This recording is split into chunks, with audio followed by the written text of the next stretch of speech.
train critical care workers to take care of people to keep them well as opposed to when they're getting really sick. We have the opportunities through the work that we've done through Homestar and really thinking about how we can use the training centers that the laborers and others have across this country to bring people out of the community and retrofit our communities, at the same time move them through the economy and give them greater skills so they can be building engineers and take on greater responsibilities as well. And we heard from manufacturers about all the possibilities that we have in terms of turning our economy around and being a manufacturing base again if we have the workers who have the skills that we need. And we saw collaboration in a way that I had not seen it before. And we think that this opportunity, this initiative, gives us a way of being able to have a real public-private partnership where workers and employers can be at the table, where we can actually bring our resources together and think about how we get from where we are today to the 21st century as quickly as possible. So I was honored to be able to be part of this, and I think that this initiative that we all voted on today, that we hope that we can all embrace, can make a difference for working people today and in the future. Well, I'm very encouraged, and I fully endorse it. I'm looking forward to being behind it 100%. I am interested, and maybe folks like Jim Skinner or others who are already doing this kind of work, and you guys may have already gone over this, but I'd be interested just in figuring out, when we look at the best practices, Penny, what 2 or 3 elements stand out, so that if we're planning to scale up, what are some indicators that this is the kind of workforce training that's going to work, this is the kind that's a waste of money and time that we have to revamp?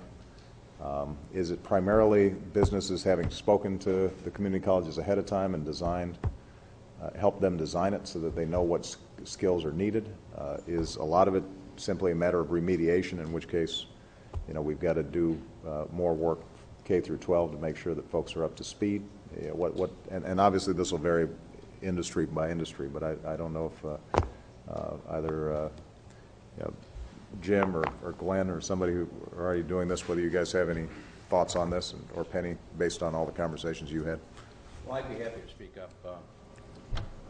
The selfish viewpoint of McDonald's, of course, around talent management, leadership development, because we're a growing company, is making sure we have the skill sets in our workforce that are capable of delivering on our strategies. Now, that has an enormous impact on America, because if you look at the work that we're doing, which is centrally focused on English under the arches, it's not about our people being able to speak English. It's about them being able to communicate more effectively, be more competitive in the workforce, and be associated with community colleges so that they can further their education.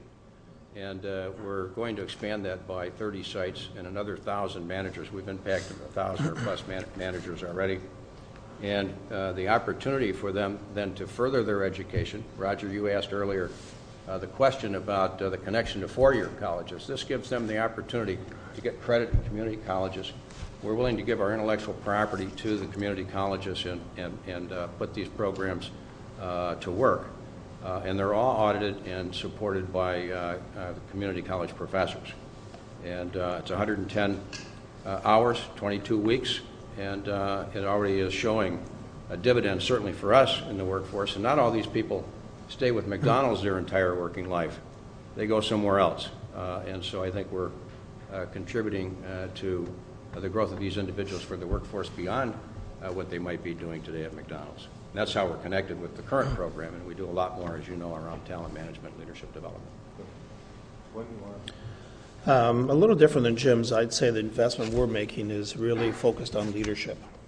And if you look at Jim's business and our business, it's not uncommon that we have 26, 27-year-old men and women who are running $5, $6 million businesses, and they have 70, 80 employees. So we've really tried to work with the community colleges. We're going to be making investments into these 7 cities, and part of that is job shadowing, having them spend quality time with our managers. Of our workforce, we have 125,000 people of the business actually work in the stores. Everything happens in the stores. People like me have ceremonial jobs in offices, and we do what we do, but the reality is we deal with millions of customers every single day inside our stores, and that comes down to phenomenal leadership. And the community college is going to do so much. I think they understand it, and I think that we've been working through high schools to get people through a program we have in New York and Chicago, get them ready to work in our stores. But the real angle in the community college is how do they get the leadership they need to feel confident that they can actually move forward in the business, deal with people, deal with difficult situations, lead, and get the pride that comes with providing great leadership. So at the Gap, our angle is really in these 7-city tests we're going to do, which we were saying earlier to Penny, and Penny obviously has a lot of passion around this issue, is to build it out to many more cities over the next couple of years and really get deep with these community students, these men and young women, the future store managers of our business, and give them the one skill that ultimately will separate them from being successful or not, which is how to lead. Penny, you want to add anything? Well, I think that one of our objectives, Mr. President, is through this effort is to do exactly what you've asked us, which is to better understand what makes a successful partnership, so that we can be replicating the successful partnerships and sharing that information more efficiently. It's ad hoc at this point right now. So those are the kinds of efforts that we'll undertake. So, Robert, you have some thoughts about sort of unemployment generally and how that connects with worker training, potential skills mismatches that are out there right now. You want to share some thoughts in terms of just the data that you've been looking at? So, Mr. President and members of the administration, on behalf of the PRAB, I've been asked to discuss the nature of unemployment, and I've broken it up into 2 sections. The first aligns with Penny and Anna's discussion on why education and training matters in support of the skills for America's future. If you break down unemployment by education attainment, you will see that although the rate has doubled across the board for all segments, the numbers can be quite astonishing. The unemployment rate for an individual without a high school degree is 14 to 15%. And for a high school degree with no college is double digits, 11, 12%. Both significantly higher than individuals with more schooling. Furthermore, there are large disparities across race, with African Americans and Hispanics much more likely to be unemployed than whites. Sadly, as the work we've done, the disparities by education and race widen when we consider the full jobless rate or the underemployment number. That only reinforces the importance of education and training initiatives, which is what we are here to discuss. Now to the second point. If you look at the hardest hit states across factors such as unemployment, mortgage foreclosures, and industry sector job losses, you will see a direct correlation. For example, Nevada, Florida, Michigan, and California rank in the top 5 states for both unemployment and the share of mortgages underwater. These 4 states have also lost a disproportionate amount of jobs in construction or manufacturing or both, way above the national levels. These 2 industries, construction and manufacturing, have lost the most jobs during the downturn. Construction's around 20% and manufacturing's around 15%. Mr. President, the PRAB wants you to know that this reinforces the need to ramp up 2 of your key initiatives, infrastructure spending and Homestar. It's critical that in this changing trend, that for us to create new jobs, these are the 2 key initiatives that we need to continue. Now I've been asked to pass to John Doerr, who'll discuss in a little more detail the Homestar program. John? I thought I'd give you, Mr. President, and the administration an update on where we stand on this Homestar effort, which you remember is something to create jobs in the hardest hit of our industries, the construction industry, while at the same time we're using private capital to save consumers money on their energy bills and deal with our energy independence problems. So a triple win, all 3 things going. And it's, after your endorsement, Mr. President, attracted quite a range of support from the Chamber of Commerce, the National Association of Manufacturers, folks also that you might call environmental groups, 3,000 small and medium businesses from every state and major labor and business organizations. It's passed the House. This is really one of those bipartisan bills, and it must pass the Senate. I believe the votes are there in the Senate. they're looking for, I guess they call it the right vehicle to put that bill together, but I think it's of relevance today because one of the two tracks involves training workers to upgrade their skills and to create a new industry in America, which would be a professional home retrofit industry. And it's just not very often you get the chance with a small federal program to kickstart what I estimate is a $30 to $40 billion new American industry whose jobs are never going to be outsourced. So I know your administration is working very hard to push this forward. That's our status, and perhaps it could be part of an oil spill bill or some other action before the Congress adjourns. I've been sold on this for a long time. When we announced our desire to move aggressively for this, we went over to Home Depot, and what was striking was not only the enthusiasm, obviously, of a big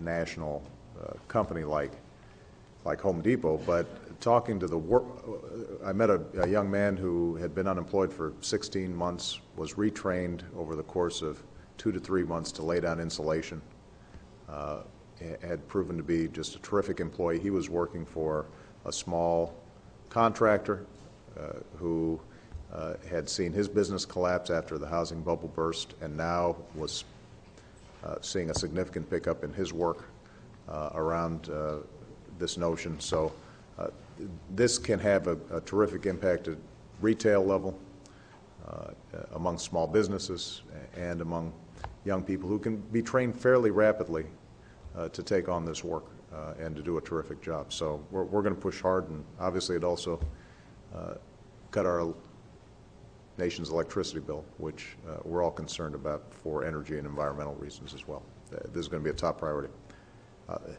Jeff, do you want to talk a little bit about how you see this from for a company that operates internationally?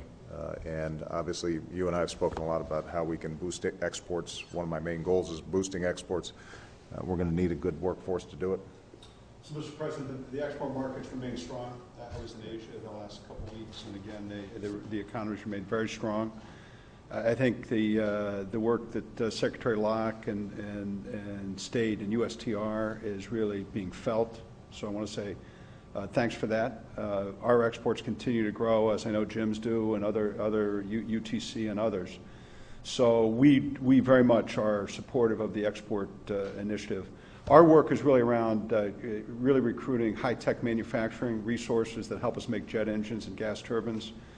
The community colleges provide a very good asset that we work with labor in our communities to train people.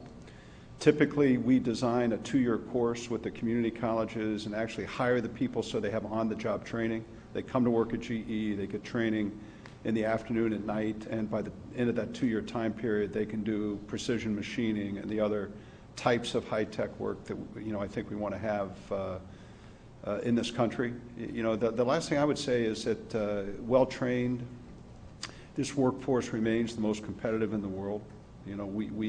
We can drive quality, cost, speed that is second to none, and we have big faith that can be done here with the right level of education. And the community colleges are incredibly flexible to work with us on designing our own curriculum, which I think is a real asset as well. I think this last point is really important. I've never spoken to a community college president who would not happily redesign just about any program to meet the needs of an employer who says, I've got 1,000 folks that I'm willing to hire if they get the right training. And obviously at the federal level, this is an area where we've got to exhibit maximum flexibility. So where our resources go from the Department of Education or whatever, or from Department of Labor, we are willing to modify any bureaucratic tangles to make sure that that training matches up with jobs as quickly as possible. But, Jim, you guys are also selling a lot of stuff. I'm glad to see it. Maybe just come back to the Skills for America initiative. We work very closely with Penny and Ann as they're working on the program, but Caterpillar's